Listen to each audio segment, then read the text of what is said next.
We have got to overcome this. We have to, not just as a party, but as a country. We cannot allow this.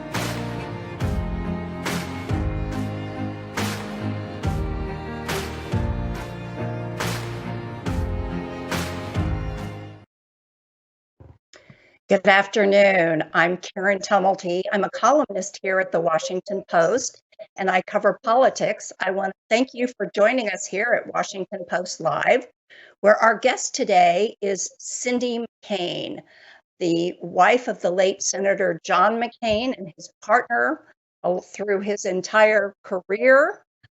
Also the author of a brand new book, Stronger: Courage, Hope, and Humor in My Life with John McCain. Welcome, Mrs. McCain. Thank you. Thanks very much.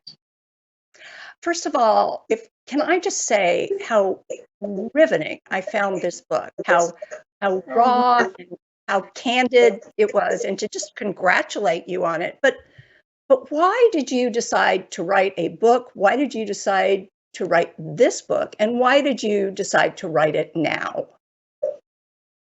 The book came about really by, I was like all of us, I was home, quarantined, those things. I've been thinking about writing a story about my life with him, but it really came to play because I was home alone up at our ranch. That's, as you know, the place where my husband passed away. And so it became very cathartic for me. I was still grieving and grieving very heavily because I was alone up there. And as it progressed through that particular time, I just started putting things together and working with someone to really put the story down on paper. And I'm so glad I did, because it was very cathartic for me, as I said, and it was also something I hope people enjoy and learn from, because I wrote it because my life is really no different than any other woman's life, in that she is, troubles and difficulties and the pace that life brings you. And I hope that people can learn from it, at least, or maybe gain help from it as well. Well, you have gone just right to what struck me about this book. And that is, I think my perception of Cindy McCain, a lot of us first became aware of you on the 2000 presidential campaign when your husband is running for the Republican nomination. And I just looked at you and thought, this woman is perfect. She is perfectly dressed. She is perfectly composed. She is perfectly self-assured. And I was struck by how often the word perfect shows up in this book, but how perfection to you was almost a torment. And that, your need to sort of feel this, to be perfect, really drove a lot of the challenges of your life. Or am I reading this right? You're exactly right. You're exactly right. You are indeed true.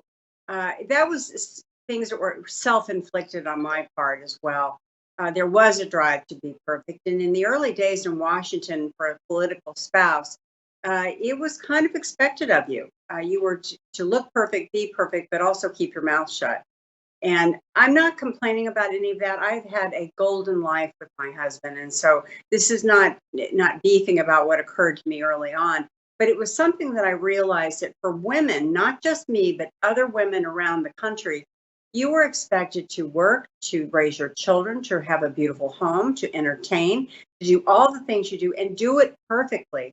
Nobody's perfect, and nobody can do all of that. And what I learned through this book, and what I hope other people see in it, is that I made mistakes. I made a lot of mistakes, and I learned from them.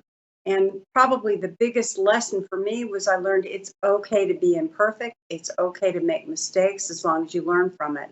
But it was a real process and a real journey for me to do that. And you write very movingly about your early days in Washington, how you really didn't fit in. You were a young woman from Arizona. You didn't like the city. You didn't like the rats. You didn't like the weather. You didn't feel part of the kind of clubby women spouses of people on Capitol Hill because you were younger than they were. You were viewed with a little bit of suspicion as a second wife. But you write about one person who very early on recognizes your struggles and reaches out to you because she herself had been, in your words, not one, mine at one point, the new blonde in Washington. Can you talk about your friendship with Jill Biden, who is now our first lady, and how it really grew out of those difficult early days for you? Well, Jill and Joe were the first Senate couple that I ever met, and they were such lovely people. They still are. At that particular time, they were very open and very lovely to me.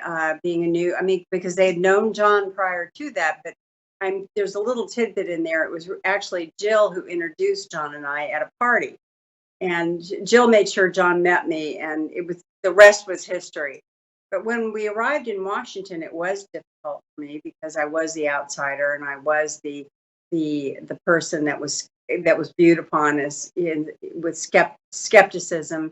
And it was really Jill that enlightened me and really made me understand how Washington is what it is, and the best thing to do is many times use a little humor, be understanding that it's not going to be a perfect life, and more importantly, enjoy what you can, because there's many things about being able to come to Washington and have a front row seat to history, all too often, many times during the year. So I so enjoyed our younger friendship, and I so enjoyed the opportunity to be able to call them friends, and I'm honored by their continued support of me even after John has passed. I also went back. I did an interview with you that in 2007 that you would have absolutely no way of remembering, but I will never forget. I was working on a cover story for Time magazine on the spouses of the candidates who were getting into the 2008 presidential race, who at that time included a very unconventional one named Bill Clinton. But you said to me at that point, you said, as much as it may sound a little archaic, I think the American voter wants a traditional situation. In other words, I don't believe they want a spouse who is involved in day-to-day politics. And I'm not criticizing any former administration. I'm just telling you what people told me. Of course, this is ironic because you have just engineered a badly needed shakeup in your husband's presidential campaign. But can you talk a little bit about these expectations? And have they, in the 14 years since 2007, changed? Or do people still want the spouse to be there in a mold they sort of recognize? Well, I first of all, I think things have changed drastically since then. I'm happy to say, it's a whole new world now, and that's in many ways very good. There's some difficulties, obviously, but in the case of Bill Clinton being a male spouse of all this, at the time that we were running, especially, and I'll speak to the Republicans, they really truly did expect a traditional couple in all of that. And when you're campaigning through the South and through the Midwest, a lot of these people are very, they don't come from very large towns. They're loving, grateful farmers, all the people that you meet, but they have more of a traditional view of what a president and a first lady, I'll use that term, should be. And so, not that I wouldn't have thought he would have been a great second spouse, but I think I think at the particular time, it was not good timing. Now we're looking at a vice president that has a male spouse, a female vice president, and it's wonderful. And everybody's working. I mean, it really represents the American people now, which I'm grateful to say. Well, there was something else you said to me. You said, truly, the only person my husband can trust is me. I don't have anything to lose by telling him not only what I think, but what I think he did wrong. Can you talk to me a little bit about that role again, that very often the spouse and partner is called upon to play? Well, yes, and it is something that I took, very obviously I cared very deeply about him and about his performance, perhaps we're at a campaign event or at some other events where he's giving speeches, etc. And of course, I want what's best for him and for him to do his best. And there were some times it just didn't click. And so you would find people surrounding us saying, "Oh yeah, you did a great job, John. That was just wonderful. Good for you." And when it really wasn't a good speech at all. And so I knew I had to tell him the truth. He relied on me to tell him the truth because a lot of times that didn't happen. And he also, I know I was the first one he would ask and always the last one at night about what the day was like, what I thought.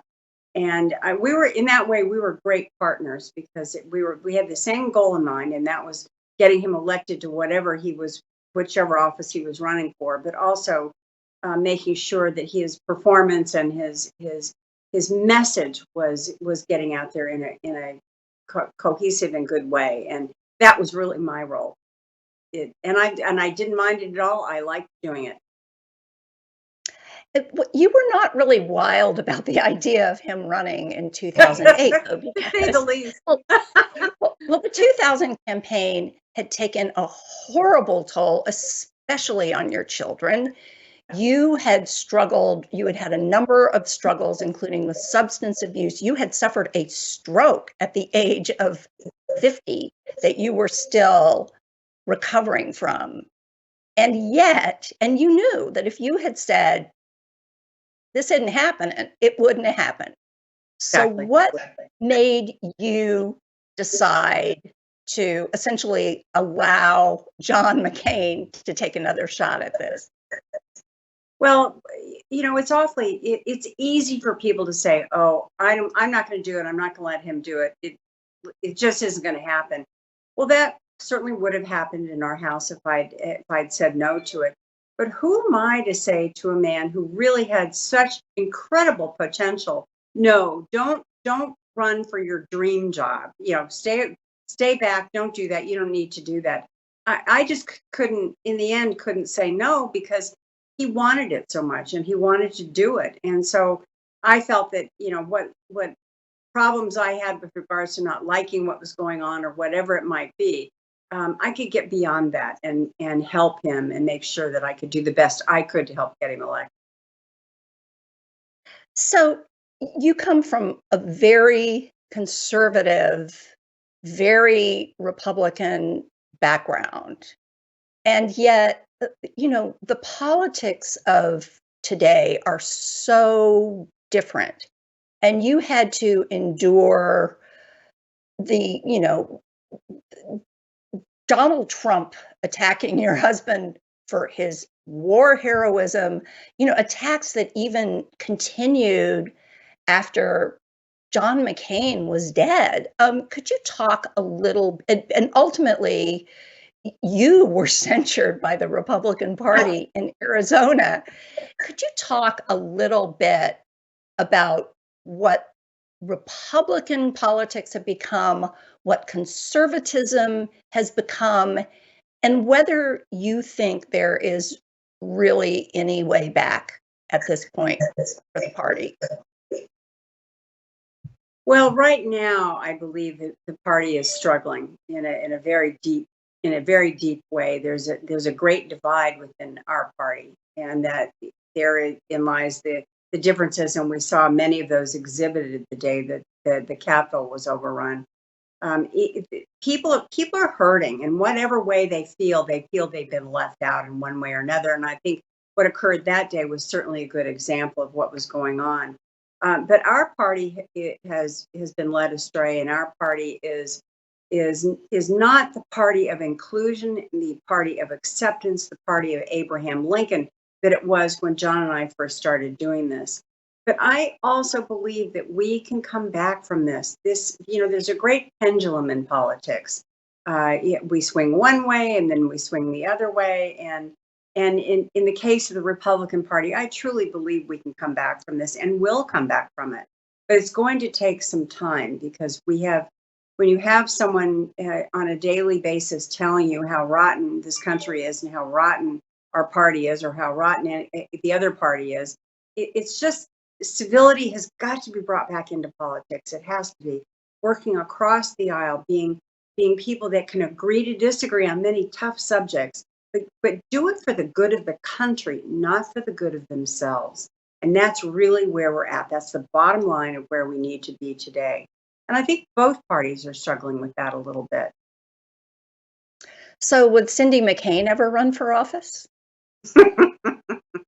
No, no. You know something, I have 3.5 grandchildren, and I work, as you know, in the area of human trafficking and human rights abuses and things like that. And I love what I'm doing. I really love it. And so I don't know. I don't think so at all. I'm hoping maybe another McCain will, another junior McCain will go in there. Great. I will look forward to the endorsement. So which of your children do you think is most likely to step up? Oh, you know, I don't know. There's many of them. I mean, they're all, as you know, we have the gamut from Megan McCain all the way down to lovely Bridget McCain, and 2 boys in between. So we'll see what happens. They're all very vocal, as you know, and they have their specific issues. And so I love watching them, you know, entertain their various areas, and it's fun. As a mom, you know, you did a good thing when they're actually stepping up to the plate and trying to be of service. Well, one of the things you also did, I think we appear to have lost our connection here for a second, but these things tend to be. There we are. Okay, great. One of the things you did, especially as your children began to get older, was you found causes that animated you, that engaged you overseas. And There. humanitarian There we are. causes. Yes, yes. I'm sorry. And I would say that's okay. As your children did grow up, I mean, one of the things that really animated you, engaged you, allowed you to have your own identity was finding causes, often causes, humanitarian causes overseas, in some cases taking you to very, very dangerous places like the Congo. Could you talk a little bit about that? And again, now, of course, you're one of the leaders on the question of human trafficking, which is one of those things that I think most people would rather just turn their eyes away from. Well, you know, all of that kind of work, any kind of work, not just with me, but with many other people that get involved in these issues, it starts from some experience or something that occurred in your heart that you saw, and it was no different from me. And so these issues have expanded from my own local neighborhoods and my own community as well to issues that I deal with around the world now. And the beauty of all of that is not so much what I'm doing, but collectively, we as Americans are beginning to not just work on issues together like these, but also make sure that whatever we do will make a difference. And so for me, the places like Congo, places like Somalia, Somaliland, places, you know, Chad, for instance, some other kind of stark places we've been. In my opinion, it was necessary for me to go, and more importantly, it was a great learning experience for me as well. And it was also, and I had a husband who was a great example of that because it was, you know, he always believed in getting on the ground and being front and center with things, and I feel the same way. And so that's really what this is all about. It's about making sure that the issues are understood, and that I give voice to those who don't have a voice. You also wrote in the book about being almost surprised at the outpouring of emotion in the country at the death of your husband. You write about how, as you are leaving the ranch with his body, there's the crowds begin to build. You certainly, his funeral was more, I think, like a state funeral than I have ever seen for someone who was not, in fact, a former president. Do you think John McCain really understood how the country felt about him? Would he have been surprised by all of this? I think he would have been surprised. I think he he hoped that he had done his best. As you know, he talked a great deal about trying to lead a good life and be someone who was at his best and did his best. But we were all surprised because it was indeed not just a huge event, but the kinds of things, the little things like two schools that my children went to, the entire schools turned out and lined the drive in Phoenix, things like that really touched me. And then as we went larger and came to Washington and then on to the Naval Academy, it was all something that I felt he deserved because obviously I thought he was a very great man. But that watching the country respond the way I did, and more importantly, watching the world. In many cases, John's funeral was a state holiday in many countries, and so that people could watch it on, either online or on television. So it was obviously a very tough time, but it was also one that I felt was deserving of what he had been as a person, a man, and the kind of human being he was. And could you talk a little bit about how you are trying to preserve and protect his legacy, including through the McCain Institute? Well, as you know, I'm the chairman of the board of the McCain Institute, and prior to John's passing, we had several long talks about the future of the Institute, his legacy, how we combine all of this, how we make this work, what's important, what's not important. And so I had his vision. After he passed, I had his vision of what he wanted and, of course, what I want. And his legacy is most important to me because I want future generations of not just Arizona children, but kids and young people from around the world to know who this man was and that his ideals and his living by the code of conduct gave him the ability to make tough decisions. Not all good decisions are easy decisions, or they can be very hard. And so my job in all of this is to make sure that continues and that we especially our next generation leaders program that really works with young people from around the world on leadership values and the goodness that comes from being a good and honest leader. And so many other things. I mean, his legacy obviously is important to the family as well. And so we all work together. We all have a voice in it. We all have had our discussions about it as well. And my only wish is that he were here instead of me doing this. Well, according to the reports, the next time we speak, I will be referring to you as Madam Ambassador. At least the reports are that you are going to be named an ambassador, the first Republican named to a Senate-confirmed position by the Biden administration as ambassador in Europe to the UN Food Program. You care to talk about what you want to do in that job? Well, really, I can't talk about it yet because I haven't heard anything. So more importantly, what I look forward to is having Republicans in the administration, as President Biden had said he would do. That's very important because he agreed and told all of us that he would work across the aisle and have an inclusive government. And that's really what I'm most excited about, is seeing our voices, as well as, of course, our Democratic partners' voices in all of this.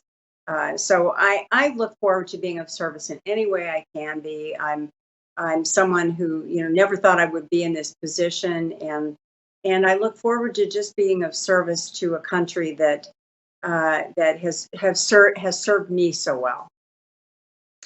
So, do you believe that President Biden has thus far, he's come under some criticism that he hasn't really lived up to his promises to be bipartisan? He passed his first big piece of legislation, this $1.9 trillion rescue bill, with no Republican votes.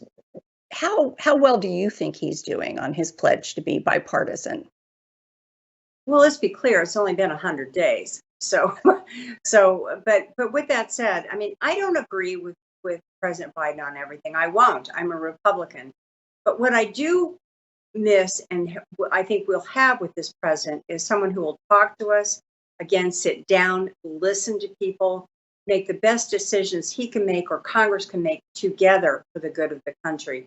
And that's really why I supported him and why I wanted someone who would bring the kind of compassion and empathy and decency and fair play and civility back into the government. And that's really what I was all about in endorsing him and being a part of this campaign. And it was a great honor for me to do so. Well, in the little bit of time we have left, as we look back on your life, a very young woman who thought she was marrying a naval officer. That's right. Who could possibly have predicted where this was going to take you? I know. Those dress white. Right. We've talked a lot about John McCain's legacy, a legacy that the two of you really built over nearly 40 years of marriage. What would you like Cindy McCain's legacy to be? Well, I would hope that in the end, when it's all said and done, that I would be remembered as someone who tried to make a difference. It's not about, for me, it's not about any big, lofty kind of thing. It's really just that I really tried to make a difference, and that's important to me because that's why you do these things. That's why I do them is so that we can make a difference and give a voice to the voiceless and help people who are so desperately in need of help. No matter what area it is. And so that's the best and most simple way I can put it. Well, thank you so much, Mrs. McCain, and for being with us today. Thank you so much for writing this book, which I think is just such an important book, especially for women to read, because I think so many people are going to see themselves in this book. Thank you. I hope everyone reads it. It's a fun read, and I think I've been very candid, and I hope everyone enjoys that. Thank you. And thank you as well for being with us today on Washington Post Live. You can join my colleague, David Ignatius, at 2 p.m. today for an interview with Scott Kirby, the CEO of United Airlines. And tomorrow and Friday, General Jay Raymond, the Chief of Operations for Space Force. And you can always come to WashingtonPostLive.com to see all the many fascinating events that we have going on all the time. So see you next time.